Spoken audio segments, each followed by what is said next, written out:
I still remember the moment everything changed. My son Jack stood in my kitchen, his face twisted with rage, finger jabbing toward me like a weapon. "You are too old to need this money. It is mine now." His words cut deeper than any construction injury I had ever suffered. 45 years of hard work, saving every penny for a peaceful retirement, and now my only child was demanding it all. He threatened court action, lawyers, claiming I was stealing his inheritance. As family photos watched from the walls, my world collapsed around me. My own flesh and blood had become a stranger. Life had been good before that terrible day. At 65, I had settled comfortably into retirement after 45 years in construction. I started as a laborer and worked my way up to foreman, putting in long hours under the Midwest sun and through bitter Ohio winters. My hands bore the calluses and scars of honest work, badges of honor from a career building homes, offices, and schools across 3 counties. My own house was modest, but perfect for Nancy and me. A 3-bedroom rancher in a quiet, middle-class neighborhood in Columbus, paid off 5 years early. The yard was not large, but I kept the grass trim and the flower beds bright with perennials that Nancy had planted years ago. After she passed from breast cancer 3 years back, tending those flowers became a way to keep her memory alive. The silence in the house was the hardest part after losing her. 40 years of marriage leaves deep grooves in your life, patterns and habits built around another person. I found myself setting 2 places at dinner or turning to share a thought with someone no longer there. The emptiness sometimes felt like a physical weight pressing against my chest. Financially, I was secure. Between my pension, Social Security, and the retirement fund I had built over decades, I had accumulated $870,000. Not a fortune by any means, but enough to keep me comfortable and independent for whatever years I had left. Nancy and I had always lived within our means, avoiding debt and saving consistently. We had planned to travel more in our golden years, but cancer had other plans. Jack was our only child, born when we were both in our 20s. Now 42, he had followed a different path than mine. While I worked with my hands, he went to college and entered the corporate world, landing a job in marketing for a national retail chain. He married Tina right after college, and they gave us 2 grandkids, Amanda, now 15, and Luke, 13. In the months after Nancy died, Jack seemed to change. He started visiting more frequently, bringing the grandkids over on Sundays for dinner. I was touched by this newfound attention. For years, his busy career had kept our interactions limited to major holidays and occasional phone calls. Now he was asking about my health, my routines, showing interest in my daily life in ways he never had before. One Sunday in April, about 6 months after that first kitchen confrontation, Jack arrived alone. This was unusual, as he typically brought the whole family. He sat at the kitchen table while I prepared coffee, fidgeting with his wedding ring, a nervous habit he had picked up in high school. We chatted about normal things at first, the unseasonably warm weather, his job, the kids' activities. Then he shifted the conversation. "Dad, have you thought about what you are going to do with the house long term?" His tone was casual, but something about the question felt off. "I am going to live in it," I said, confused by the direction. "Why would I do anything else?" He shrugged, tracing patterns on the tablecloth with his finger. "Well, it is a lot of house for one person, and maintenance can be expensive as things start to break down. Plus the taxes in this neighborhood keep going up. The house is paid for, Jack. It costs me a lot less to stay here than to move somewhere else." He nodded too quickly. "Yeah, of course. I just worry about you rattling around in this big place alone. And your retirement funds. Have you considered how best to protect those assets?" The question struck me as odd. My finances were in good order, and I had never discussed the details with Jack. Nancy and I had always been private about money matters, even with our son. "I am doing fine managing things," I told him. "The financial advisor at my credit union reviews everything annually." A flash of something crossed his face, there, and gone too quickly to identify. Frustration, disappointment. The conversation moved on, but in the following weeks, Jack began making more specific inquiries. How was my retirement account performing? Was I considering any investments? Had I updated my will since Mom died? About a month later, Jack brought a friend to dinner. Pete, a financial advisor with slick hair and an expensive watch that he checked too frequently. The evening was uncomfortable from the start. Pete spoke to me like I was a child, using simplified terms and nodding excessively, while Jack sat by, encouraging me to listen to his friend expert advice. After dessert, Pete pulled out a folder of documents. Just some basic paperwork, he explained. A power of attorney form, healthcare directives, and some transfer authorizations for my accounts. To streamline things, he said. For your protection. When I took the papers to read more carefully, I noticed Jack's name listed as having complete control over my finances. Just in case something happens, Pete said smoothly, so Jack can step in immediately without any red tape. I have a will and medical directives already, I said, pushing the papers back across the table. My lawyer drew them up after Nancy passed. They are filed with her office. Jack leaned forward, his expression earnest. Dad, Pete is trying to help us avoid probate issues. This is standard estate planning. Something about the eagerness in his voice made me uneasy. I am not signing anything tonight, I said firmly. I will review these with my own financial advisor. Pete and Jack exchanged a look I could not quite interpret. Of course, Pete said, his smile not reaching his eyes. Take your time, no rush at all. After they left, something prompted me to check my home office. The drawer where I kept my financial statements was slightly ajar, the folders inside rearranged. A cold feeling settled in my stomach as I realized they had gone through my private papers while I was in the kitchen preparing dinner. That night, I called my credit union and asked them to put an extra security verification on my accounts. Something was not right, and for the first time in my life, I felt unsafe in my own son's presence. Jack stopped coming alone after that night. Instead, he started bringing his entire family for Sunday dinners, like a united front.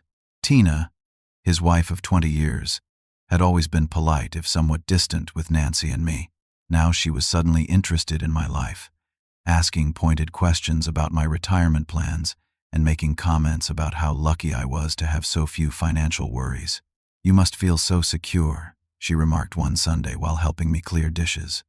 Not having a mortgage, having all that retirement money just sitting there. She let out a dramatic sigh. Must be nice. I worked hard for 45 years to get here, I replied, uncomfortable with her envious tone. She laughed, the sound brittle. Well, our generation will never get to retire. Not with the economy the way it is. She glanced meaningfully toward the living room where Jack was watching a basketball game. We are drowning in debt, but Jack is too proud to ask for help. The comment hung in the air, an obvious invitation for me to offer money. I busied myself loading the dishwasher, unsure how to respond. Nancy had always handled these delicate family situations with more grace than I could muster. The grandkids' tactics changed too. Amanda and Luke had always been polite but somewhat detached teenagers, more interested in their phones than conversation with their grandfather. Now they were suddenly attentive, telling me how much they loved visiting, asking if they could stay overnight sometime, mentioning expensive school trips and activities their parents were struggling to afford. Did Mom tell you I got accepted to the science summer program? Luke asked one afternoon. $3,000 for 2 weeks at the university. Dad says we cannot afford it, but it would look so good on my college applications. The manipulation was so transparent, it was almost insulting. My grandkids had barely shown interest in having a conversation with me before, and now they were working me for money. It hurt, but it also made me angry. This was not how Nancy and I had raised our son, to see family as a resource to be tapped. Things came to a head in late June. Jack called on a Tuesday evening, his voice tight with stress, and asked to come over alone. When he arrived, his usual confident demeanor was gone. He looked haggard, with dark circles under his eyes and a day-old stubble. We need to talk about something important, Dad, he said, declining my offer of coffee or dinner. We sat in the living room, the evening sun casting long shadows across the floor. Jack perched on the edge of the sofa, hands clasped between his knees. We are in trouble, he finally said. Financial trouble. Serious trouble. Over the next hour, Jack laid out a financial disaster of his own making. The house they had purchased 5 years ago in the upscale Worthington suburb, was underwater on its mortgage after they had taken out a second line of credit to fund renovations. The private school where both kids attended cost $20,000 per year per child. Tina had lost her part-time job at a boutique that closed during the pandemic and had not found new work. Their two luxury vehicles both had hefty payments. Credit card debt had piled up. Jack was facing the possibility of bankruptcy. I sat stunned as he detailed years of living beyond their means, spending on status symbols and luxuries they could not afford. Jack had always seemed so capable, so confident in his career and choices. Now I was seeing a different reality. "How much are we talking about?" I asked when he finally fell silent. He stared at the floor. "All told, about $380,000. The number hit me like a physical blow. It was nearly half of my retirement savings. The money meant to support me for the rest of my life. "I cannot give you that kind of money, Jack," I said gently. "It would compromise my own security. I could help in other ways," I offered. "I could pay for the grandkids' education directly. I could provide a more modest loan to help them restructure their debt, maybe $30,000 or $40,000. I could assist them in finding financial counseling." Jack's face changed as I spoke, his expression hardening from vulnerability to something closer to anger. The transformation was so sudden, it startled me. "That is not going to cut it, Dad," he said, his voice low and tight. "We need at least $500,000 to fix this. We are family. That money is our future too." His entitlement shocked me. $500,000? I asked, incredulous. "Jack, that is most of what I have to live on for the rest of my life." He stood abruptly, looming over me. "You are 65 years old. How much money do you possibly need? You live in a paid-off house. Your expenses are minimal. Meanwhile, we are trying to raise 2 teenagers and save for their college." He was nearly shouting now. "That money will be ours eventually anyway. Why make us wait until you are dead to use it?" The cruelty of his words left me speechless. In that moment, I did not recognize my own son, the boy I had taught to ride a bike, the teenager I had consoled through his first breakup, the young man I had helped move into his college dorm. He was looking at me like I was nothing more than an obstacle to his financial salvation. When I did not immediately respond, Jack grabbed his keys from the coffee table. "Think about it, Dad. Family should help family." He strode to the door, pausing with his hand on the knob. "We need an answer by next week. After that, it might be too late to avoid bankruptcy." He left without another word, the door slamming behind him.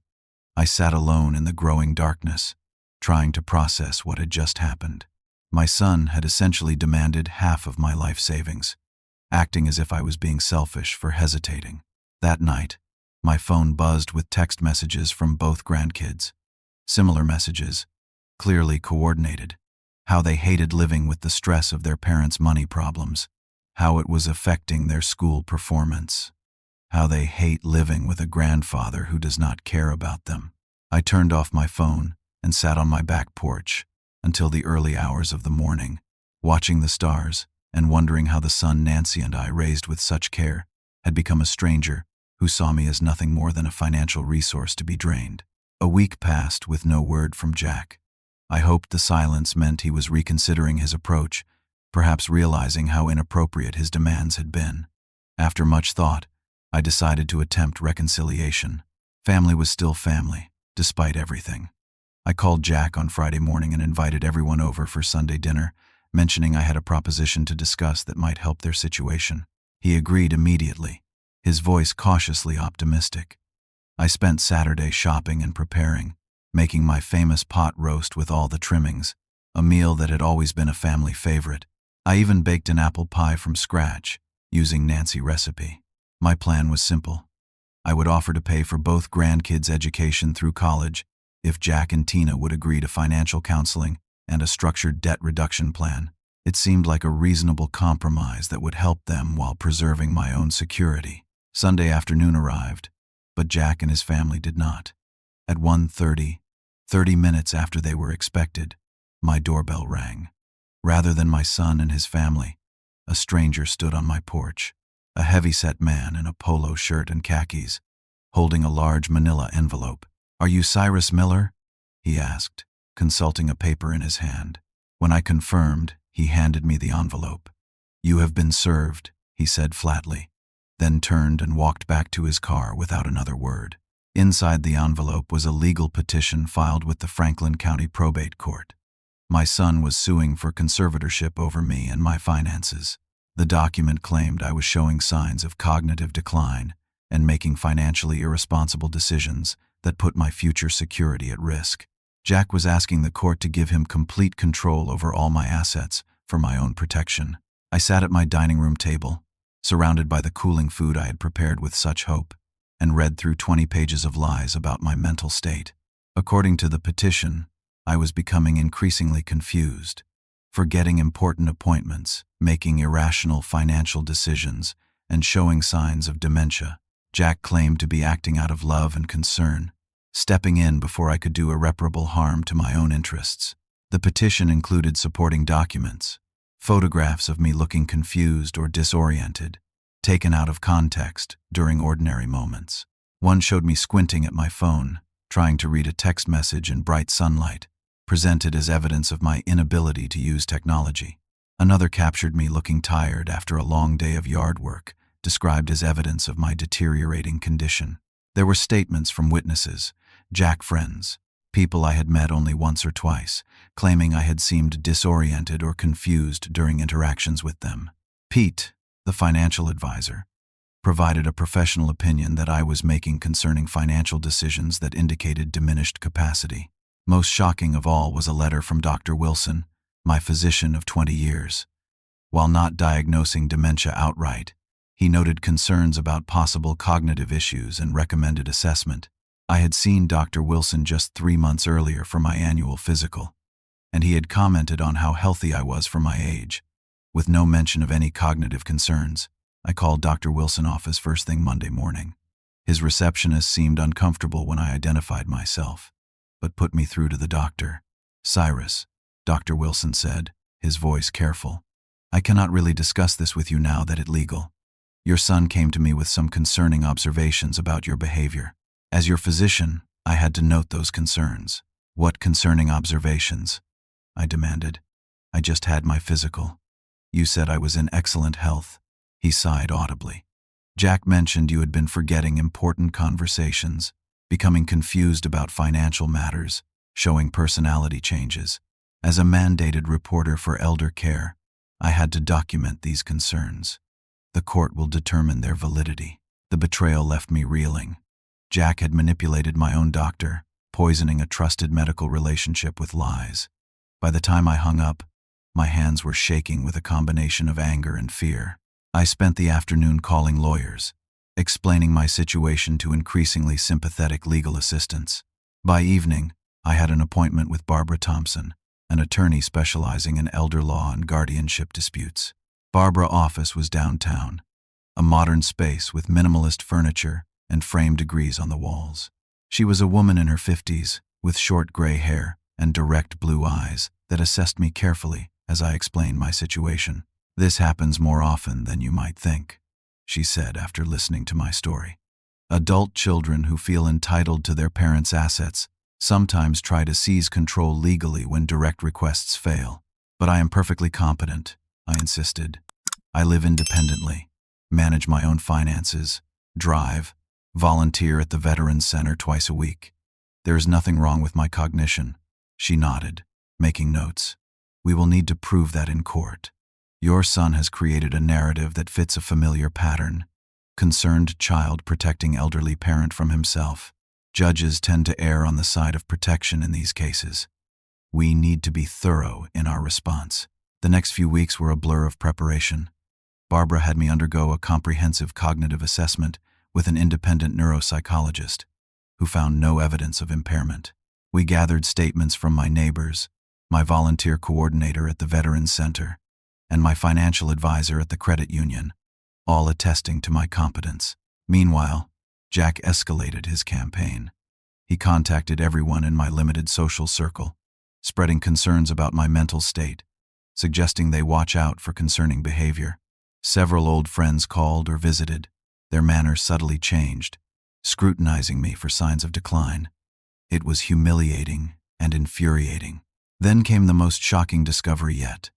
Checking my mail one afternoon, I found a notice from my life insurance company confirming cancellation of my policy as requested.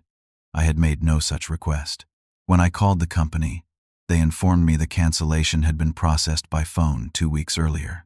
The caller had provided all my personal information, including my social security number and policy details. It was Jack, I realized with a sickening certainty. He had impersonated me to cancel a policy that would have paid out to him upon my death. The only logical explanation was that he was planning to access my money while I was still alive rather than waiting for an inheritance. I brought this information to Barbara immediately. She added it to our growing file of evidence, her expression grim. "This is fraud, Cyrus. Criminal impersonation. We need to report this to the police." But I hesitated at the thought of filing criminal charges against my own son. Despite everything, a part of me still hoped for reconciliation, still remembered the little boy who had once looked at me with adoration. Barbara seemed to read my thoughts. She set down her pen and leaned forward. "Cyrus, I know this is your son, but he is attempting to take control of your entire life. If he succeeds, you will lose your autonomy, your home, and your financial security. We need to use every tool available to prevent that." I nodded, finally accepting the full reality of what was happening. My son was not confused or misguided. He was methodically attempting to seize control of my assets, using the legal system as his weapon. The time for sentimentality had passed. As we prepared for the initial court hearing, I learned that Jack had requested an emergency temporary guardianship, claiming my condition was rapidly deteriorating. The judge had scheduled the hearing for the following week. It would be my first time seeing my son since he had demanded half my retirement savings and stormed out of my house. That night, I sat in Nancy's old armchair, holding a photograph of our family taken on Jack College graduation day. The three of us smiled at the camera, arms around each other, flush with pride and optimism about the future. I traced Nancy's face with my finger, wondering what she would advise me to do now, how she would make sense of our son's betrayal. "I am going to fight, Nancy," I whispered to her image. "I will not let him take everything we built." The Franklin County Courthouse was an imposing stone building in downtown Columbus. I had driven past it countless times over the decades, but had never had reason to enter until now. The probate courtroom was smaller than I expected, with dark wood paneling and uncomfortable benches. Barbara and I sat on one side, while Jack and his attorney, a sharp-featured man named Lawrence Davidson, sat on the other. Jack would not meet my eyes. He sat stiffly in a suit that looked new, staring straight ahead, occasionally leaning over to whisper to his lawyer. I had not seen him in a suit since his college graduation. The judge, a woman in her 60s named Helen Marshall, entered, and the proceedings began. Jack's attorney presented their case first, painting a picture of me as a once capable man now sliding into confusion and vulnerability. He displayed the photos from their petition on a screen, now accompanied by detailed narratives explaining my supposed disorientation in each image. Jack took the stand, transforming before my eyes into a concerned, loving son burdened by worry for his declining father. "This has been incredibly difficult, Your Honor," he said, his voice catching with what seemed like genuine emotion. "My father has always been strong, independent. Seeing him struggle with basic financial decisions, forgetting conversations we have had just days before, it has been heartbreaking." He described incidents that either never happened or were wildly distorted. According to Jack, I had forgotten his birthday for the first time ever, had gotten lost driving to his house despite going there for years, had mentioned giving large sums of money to telemarketers. None of it was true. "Dad refuses to acknowledge there is a problem," Jack continued, now looking directly at me with what appeared to be sadness. "This denial is part of the condition, according to the doctors we have consulted. He becomes angry when we try to help. We are terrified he will give away his life savings and end up destitute, requiring even more intensive intervention." His performance was masterful. If I had not known the truth, I might have believed him myself. Judge Marshall listened attentively, occasionally asking clarifying questions that suggested she found his testimony credible. When Davidson presented the letter from Dr. Wilson, Barbara objected, arguing that proper medical evaluation protocols had not been followed and that we had our own more comprehensive medical assessments to present. The judge noted her objection but allowed the letter into evidence. By the lunch recess, I was discouraged. Jack's story was compelling, his demeanor perfect.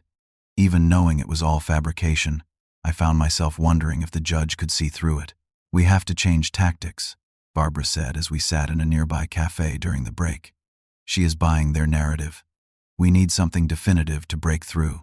The afternoon session began, with Davidson calling his final witness, Pete, the financial advisor who had tried to get me to sign over power of attorney.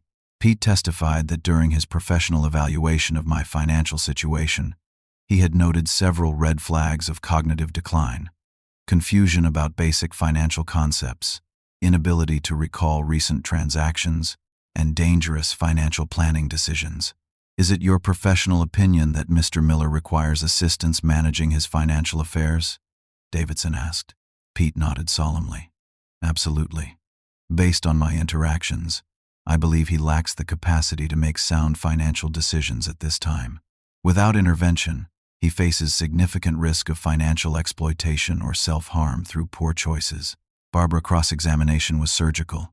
She established that Pete had met me exactly once, had no formal training in assessing cognitive capacity, and had a long-standing business relationship with my son.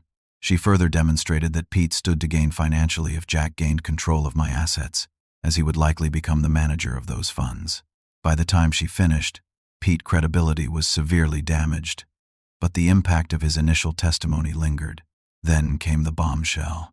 Davidson presented evidence that I had recently canceled a substantial life insurance policy, characterizing it as exactly the kind of irrational financial decision that demonstrated my declining capacity. "Your Honor, this policy would have provided for Mr. Miller long-term care needs or ultimately benefited his son. Canceling it served no rational purpose and eliminated an important financial safety net. It is precisely the kind of self-destructive decision that necessitates intervention." I turned to Barbara in shock. She looked equally surprised. We had discovered the unauthorized cancellation, but had not expected Jack to actually use it as evidence against me, effectively presenting his own fraud as proof of my incompetence. Barbara requested permission to approach the bench. After a brief conference with both attorneys, Judge Marshall announced we would break for the day and resume tomorrow morning. In Barbara's office that evening, she was blunt about our situation. "They are winning, Cyrus. Judge Marshall is leaning toward granting at least a temporary conservatorship while ordering additional medical evaluations. We need to directly address the insurance policy issue first thing tomorrow, but that would mean accusing my son of fraud in open court." Despite everything, taking that step felt momentous, crossing a line from which there would be no return. "He crossed that line already," Barbara said gently, reading my hesitation. "He is committing perjury, Cyrus, lying under oath to take control of your life. If we do not expose what he is doing, you will lose everything." I spent another sleepless night, weighing the decision before me. By morning, I knew what I had to do. Jack had left me no choice but to fight with everything I had. If our relationship was to be destroyed completely, it would not be because I had surrendered the truth. The next morning in court, Barbara requested permission to present new evidence regarding the life insurance policy. Judge Marshall, looking intrigued, granted the request. Barbara methodically laid out our case. Phone records showing the cancellation call came from Jack's cell phone, a statement from the insurance company representative who handled the call confirming the caller was a male claiming to be me, and a recording of my call to the company when I discovered the unauthorized cancellation. "Your Honor, this was not an irrational decision by my client," Barbara concluded. "It was fraud committed by the petitioner, impersonating his father to cancel a policy without consent or knowledge." The courtroom fell silent. Judge Marshall turned her attention to Jack, who had gone pale. His attorney leaned over, whispering urgently in his ear. "Mr. Davidson, does your client wish to respond to these allegations?" the judge asked. Davidson stood, smoothing his tie. "Your Honor, we request a brief recess to confer with our client." The judge granted 30 minutes. As Jack and his attorney hurried out, Barbara turned to me with a small smile. "We have created reasonable doubt. Now we need to press our advantage."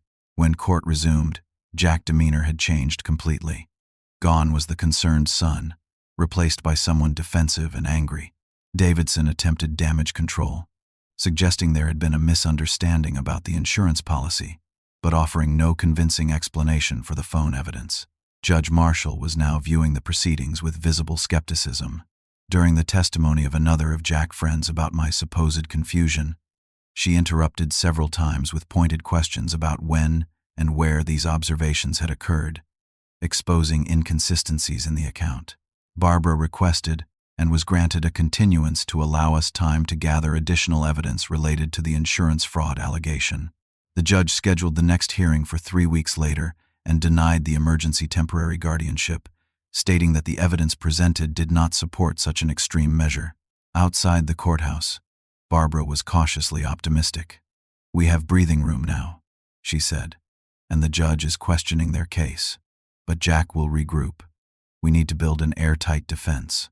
Over the next week, Barbara and I worked to strengthen our position. We obtained statements from Dr. Wilson, nurse and office manager, who confirmed that Jack had visited the doctor without my knowledge, reporting concerns about my cognitive state that the doctor then felt obligated to document. Barbara also hired a private investigator named Ray Simmons, a retired police detective who specialized in financial crimes. Ray's focus was to explore whether Jack had attempted to access any of my other accounts or assets. On Friday afternoon, Ray called with his first discovery. He had visited several banks in person, showing my photo and asking if I had recently opened any new accounts or applied for loans. At 3 different institutions, he was told that I had indeed applied for lines of credit or personal loans within the past 4 months. All had been denied due to discrepancies in the application information. I remembered Jack's insistence months earlier on setting up my online banking to make things easier for me. It had seemed like a thoughtful gesture at the time, but now I realized he had likely been gathering account details and passwords. With Barbara guidance, I spent a day changing all my passwords and security questions, placing fraud alerts on my credit reports, and implementing 2-factor authentication on every account that offered it. We also discovered an email draft in my online account, addressed to my retirement fund administrator, with an attached letter authorizing transfer of substantial funds to an account I did not recognize. The email had been saved as a draft but never sent. Ray was thorough. He obtained security camera footage from one bank showing someone who was clearly Jack attempting to use my identification to access safe deposit boxes. He tracked down loan applications with forged signatures that expert analysis confirmed did not match my handwriting. He built a damning timeline of systematic attempts to access my finances using my identity. But his most shocking discovery came 10 days after the court hearing. Following a lead from Jack's credit card statements, which Barbara had subpoenaed, Ray tracked payments to an apartment in Cincinnati, 2 hours from Columbus. Further investigation revealed that Jack had been maintaining a second residence there for over 3 years. The apartment was occupied by a woman named Denise Wallace and a 5-year-old boy. Ray, posing as a delivery person, had managed to photograph them leaving the building. The boy's resemblance to Jack was unmistakable. Barbara laid out the photos on her desk. "Jack has a second family," she said. "The timing suggests this relationship began while his wife was pregnant with their second child." The revelation stunned me. Jack, who presented himself as the model family man, had been living a double life for years. It explained his desperate need for money, the claims of financial hardship despite his solid corporate career. He was supporting 2 households while hiding one from everyone, including his legal wife. Ray uncovered more. Jack's gambling problem. Tens of thousands in losses at casinos across 3 states. Credit card, cash, advances at casino ATMs. High-interest payday loans. All hidden from his wife and family. The picture that emerged was devastating. My son's life was built on lies, sustained by more lies, now collapsing under its own weight. And I was to be the solution to it all. My retirement savings the answer to his self-created disaster. I felt no satisfaction in these discoveries, only a profound sadness. Jack had constructed a house of cards, and rather than face its inevitable collapse, he had decided to sacrifice his own father, financial security, and dignity. By the time our court date approached, we had assembled an overwhelming case. Not just proof of my competence, but evidence of Jack's systematic fraud, his hidden second family, and his gambling addiction. His attempt to seize control of my finances was revealed as a desperate ploy by a man drowning in secrets and debt. The night before the hearing, I sat alone in my living room, surrounded by the evidence of my son's betrayal. Photos of his secret family, bank records showing his financial desperation, loan applications bearing my forged signature. I looked at a family portrait on the wall, taken when Jack was just 12. Nancy had her arms around him, both of them laughing at some forgotten joke, while I stood slightly apart, smiling at my wife and son. We had been happy then, a normal family with normal problems and normal joys. Somewhere along the way, Jack had lost his way, turned into someone I no longer recognized. Tomorrow would likely destroy any chance of repairing our relationship. The evidence we planned to present would expose Jack as a fraud, a bigamist, a gambling addict, and an attempted thief. His marriage would likely end. His career might be damaged beyond repair. His desperate gamble to solve his problems by seizing my assets would instead accelerate his downfall. I considered withholding the worst of it, finding some compromise that might preserve some fraction of his dignity and our relationship. But Barbara's words echoed in my mind. He crossed that line already. He is committing perjury, lying under oath to take control of your life.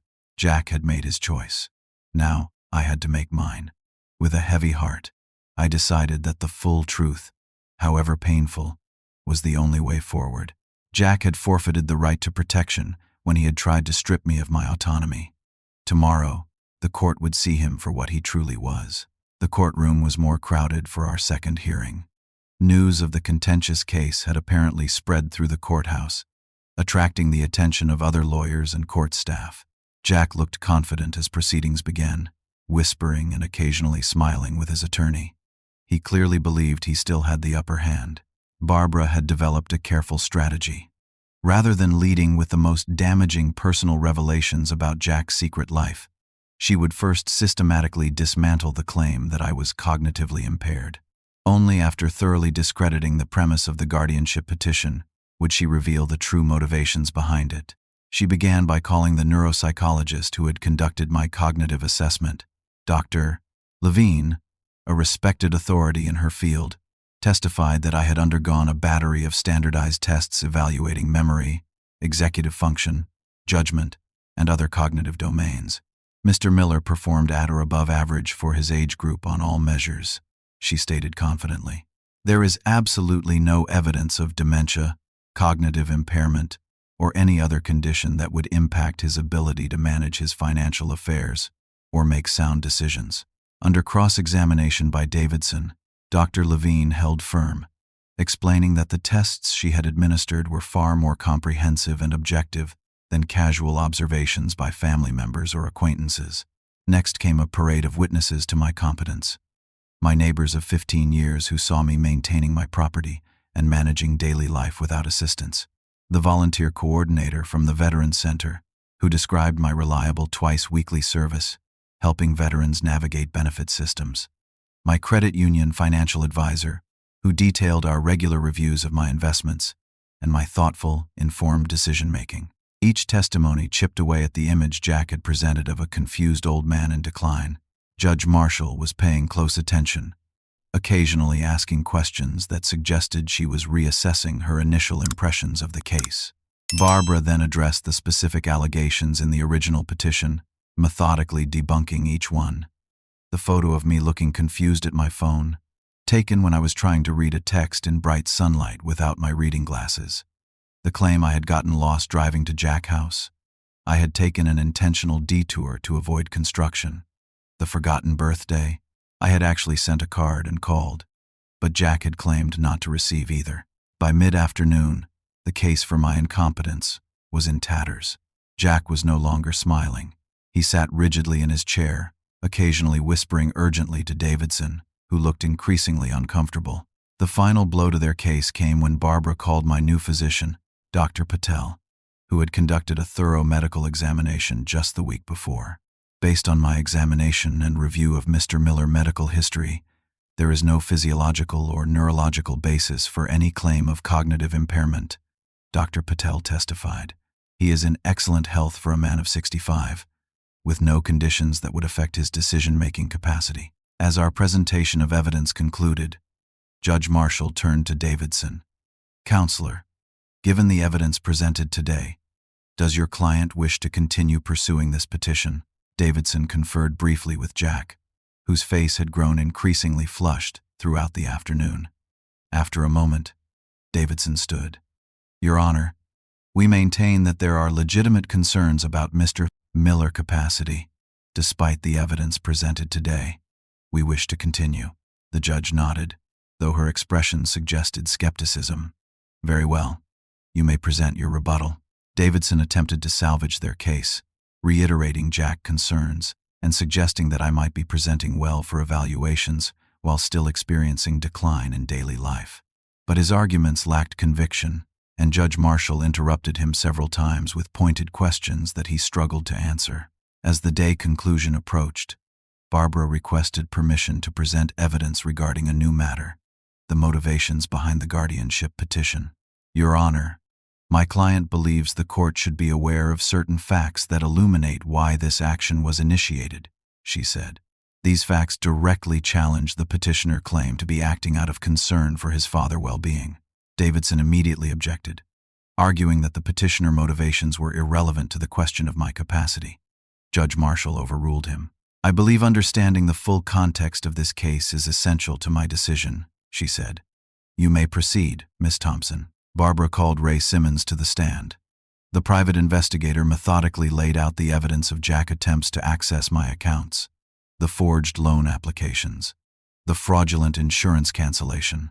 He presented bank security footage, clearly showing Jack attempting to use my identification. Jack's face had gone from flushed to ashen.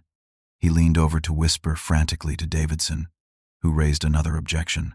Your Honor, these allegations, even if true, have no bearing on the question before the court, which is Mr. Miller's capacity to manage his own affairs. The judge's disagreement was immediate. Counselor, evidence that your client attempted to fraudulently access his father's accounts is directly relevant to assessing whether this petition was filed in good faith. Overruled. Please continue, Mr. Simmons. Ray continued his testimony, now revealing evidence of Jack's gambling losses exceeding $200,000 over the past 3 years. He produced credit card statements, casino records, and loan documents painting a picture of a man in desperate financial straits. The courtroom had grown utterly silent. Judge Marshall was watching Jack now, her expression hardening as each new piece of evidence was presented. Davidson attempted damage control during cross-examination, suggesting that Ray's methods might have been questionable or his conclusions overreaching. But Ray's calm, precise responses, backed by clear documentation, left little room for doubt. As the day's final minutes ticked away, Judge Marshall addressed both attorneys. We will reconvene tomorrow morning at 9. Miss Thompson, I understand you have additional evidence to present. Yes, Your Honor, Barbara replied. One final matter that bears directly on the petitioner motivations and credibility. The judge nodded. Very well. Court is adjourned until tomorrow. Outside the courthouse, Barbara was cautiously triumphant. We have them on the ropes, she said. Tomorrow we reveal the Cincinnati situation, and that should be the final nail in the coffin of Jack's case. For the first time since this ordeal began, I felt a glimmer of hope that I would maintain my independence.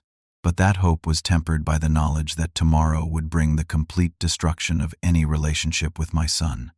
There would be no coming back from the revelations about his secret family. That night, as I prepared for bed, my doorbell rang. Standing on my porch was Tina, Jack's wife. Her eyes were red-rimmed, her expression a mixture of anger and confusion. Is it true? She demanded as I let her in. About the gambling? The loans in your name? I nodded, unsure how much she knew or how much I should reveal. She had not been in court today, and I wondered if Jack had sent her to plead his case. He told me you were losing your mind, she said, pacing my living room, that we needed to intervene before you gave away everything to scammers or made catastrophic financial decisions. She turned to face me, her expression hardening. He said it was for your own good, that we were protecting you. I did not respond immediately, weighing my words carefully. In that moment, I realized Tina might be as much a victim of Jack deceptions as I was. "Tina," I said gently, "there is more you do not know. Things that will come out in court tomorrow." She stared at me, then sank onto the sofa. "Tell me now," she said. "I want to hear it from you, not in a courtroom full of strangers." I hesitated, then made a decision. She deserved the truth, however painful. I told her everything. The Cincinnati apartment, Denise, the child who appeared to be Jackson. As I spoke, her face went through a progression of emotions: shock, disbelief, anger, and finally a deep, still devastation. When I finished, she sat silently for several long minutes, staring at her clasped hands. Then she stood, straightening her shoulders with visible effort. "Thank you for telling me," she said, her voice steady despite the tears tracking down her cheeks. "I needed to know." She moved toward the door, then paused to look back at me. "I am sorry for my part in this. I believed him. I thought we were helping you." After she left, I sat in the darkness of my living room, wondering what her next steps would be and whether she would confront Jack tonight or wait to see the evidence presented in court tomorrow. Either way, his carefully constructed life was unraveling thread by thread. The final day of the hearing dawned clear and crisp, a perfect October morning that belied the emotional storm about to break in the courtroom. I arrived early with Barbara to review our strategy one last time. She was confident but cautious. "Jack looks like he has not slept," she noted as he entered with Davidson. "And Tina is not with him today. That is interesting." Indeed, Jack appeared haggard, his suit rumpled as if he had slept in it. He avoided looking in my direction, his attention fixed on papers his attorney was showing him. The tension in the courtroom was palpable as Judge Marshall took her seat and called the session to order. "Miss Thompson, you may continue with your presentation," she instructed. Barbara stood. "Your Honor, we have one final matter to present regarding the petitioner motivations and credibility. With the court permission, I would like to recall investigator Ray Simmons." Ray took the stand once more, this time revealing his discoveries in Cincinnati. The apartment Jack had maintained for over 3 years, the monthly payments traced from his accounts, the woman and child living there. He presented photographs, financial records, and a statement from the apartment building manager confirming Jack had leased the unit under his own name. "Your Honor, Mr. Simmons' investigation reveals that the petitioner has been supporting a second household, including what appears to be a child from an extramarital relationship, while claiming financial hardship to his father," Ray explained. "Based on our timeline analysis, this relationship began approximately 6 years ago, while his wife was pregnant with their second child." The courtroom erupted in whispers. Judge Marshall called for order, her gaze fixed on Jack, who had slumped forward, head in his hands. "Mr. Davidson, do you wish to cross-examine?" the judge asked. Davidson stood, his discomfort evident. "New questions, Your Honor." Barbara turned to me. "Do you want to testify now?" she asked quietly. "It might help to hear directly from you." I nodded and took the stand. After being sworn in, I faced the judge and, beyond her, my son, who still would not meet my eyes. Barbara led me through my testimony gently, allowing me to explain in my own words the progression of events from Jack, increased interest in my finances, to the shocking guardianship petition. I described my confusion and hurt at being portrayed as incompetent, the humiliation of having my mental capacity questioned, and the fear of losing control of my life. "Mr. Miller," Barbara asked finally, "why do you believe your son initiated these proceedings?" I took a deep breath, looking directly at Jack as I answered. "My son is drowning in a financial disaster of his own making. He has been living beyond his means for years, supporting 2 separate households, accumulating gambling debts, and hiding it all from everyone in his life.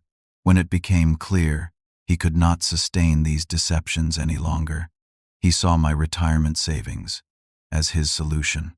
Jack suddenly stood up. "This is all lies," he shouted, his face contorted with rage. "You have never supported me, never helped when I needed it. You are sitting on a fortune while your own grandchildren struggle. You are too old to need that money. It is mine now. It should be mine." Davidson tried to pull him back into his seat, but Jack shook him off, pointing at me accusingly. You are stealing my inheritance. I am not waiting until you are dead to get what is rightfully mine. I will take every cent in court. You will see. Judge Marshall banged her gavel. Mr. Miller, control yourself or I will have you removed from my courtroom. Jack ignored her, continuing his tirade, now directed at Ray Simmons. You had no right to follow me. No right to dig into my private life. You have fabricated evidence to make me look bad.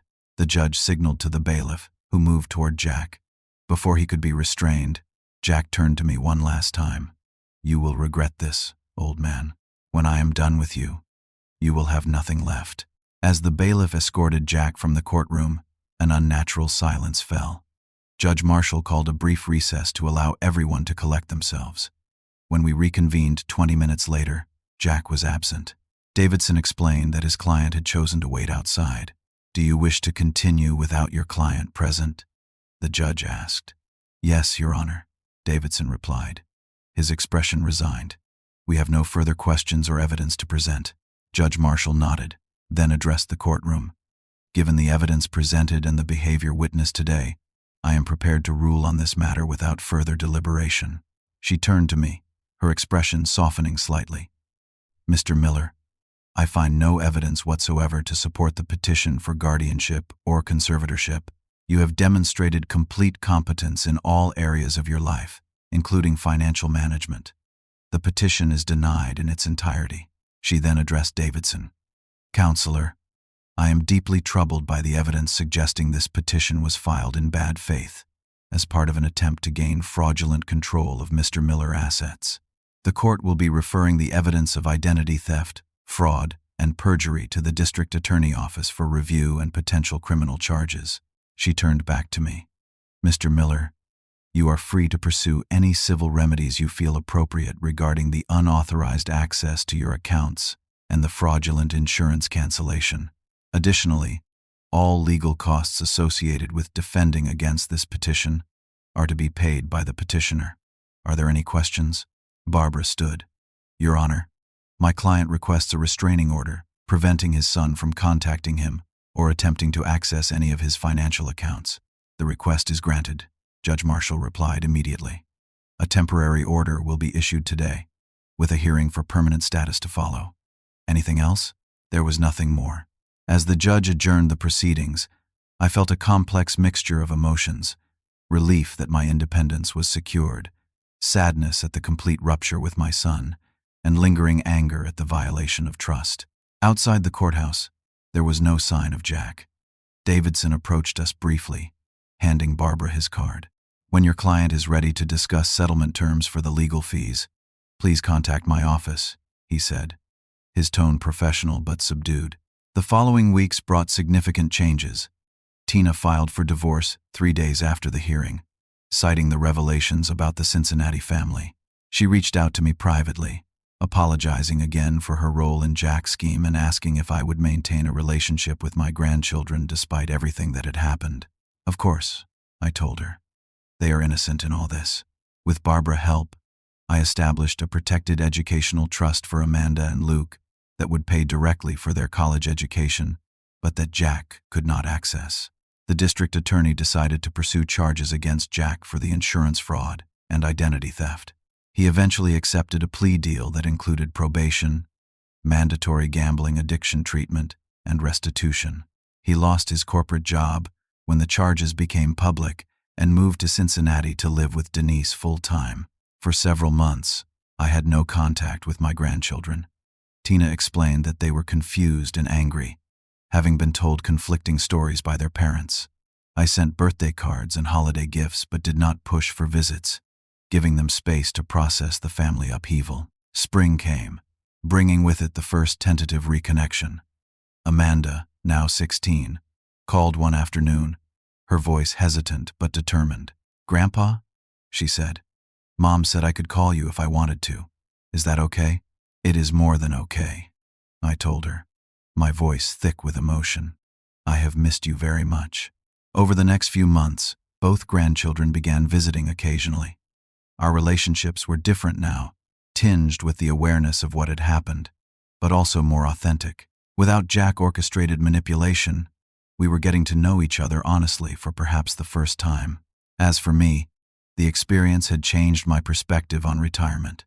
I became more involved in my community, increasing my volunteer work at the Veterans Center and joining a mentorship program for at-risk youth. I found purpose in helping young people navigate difficult family situations, drawing on my own painful experience to offer guidance and support. I also became an advocate for elder rights, occasionally speaking at community centers about financial exploitation by family members. Each time I shared my story, other seniors would approach me afterward with similar experiences, grateful to know they were not alone. A year after the court case, I attended Luke Middle School graduation. He had joined the band and was performing a trumpet solo during the ceremony. Afterward, as we stood in the school courtyard, he surprised me by giving me a fierce hug. "I am sorry I believed Dad," he said, his voice muffled against my shoulder. "I am sorry for those text messages." I held him tight. This grandson who had grown 3 inches since I had last seen him regularly. "It is not your fault, Luke. You trusted your father, as you should have been able to do." He pulled back, his expression earnest. "Mom told us everything. About Dad and the other family and how he tried to take your money. It is not fair what he did to you. Life is rarely fair," I told him gently. "But we can choose how to respond to unfairness. The strongest thing a man can do is not holding on to anger. It is knowing when to let it go while still standing firm on the truth." That evening, sitting on my back porch watching the sunset, I thought about the lessons of the past year. I had learned the hard way that trust must sometimes be tempered with caution, even within families. I had discovered my own strength and resilience at an age when society often dismisses the elderly as vulnerable or irrelevant. Most importantly, I had learned that losing one relationship, however painful, did not mean losing all connections or purpose. My life continued to have meaning and value. The money Jack had been so desperate to claim remained where it belonged, supporting my independent life and secured for my grandchildren future education. Nancy and I had worked hard for decades to build security for our later years. That security had been tested but not broken. As I watched the stars emerge in the darkening sky, I felt her presence beside me, approving of how I had protected what we built together. Have you ever had to stand firm against pressure from family members who felt entitled to your resources? Or have you witnessed an older relative being manipulated by their adult children? I would love to hear your experiences and how you handled these difficult situations. Please leave a comment below sharing your story. If this account resonated with you, please consider liking this video and subscribing to the channel for more real-life stories that offer insights into complex family dynamics. And if you know someone who might benefit from hearing this experience, share it with them. Sometimes knowing we are not alone in our struggles makes all the difference. Thank you for listening to my story. I hope it helps someone else stand firm in protecting what they have worked so hard to build. Take care of yourselves and of each other.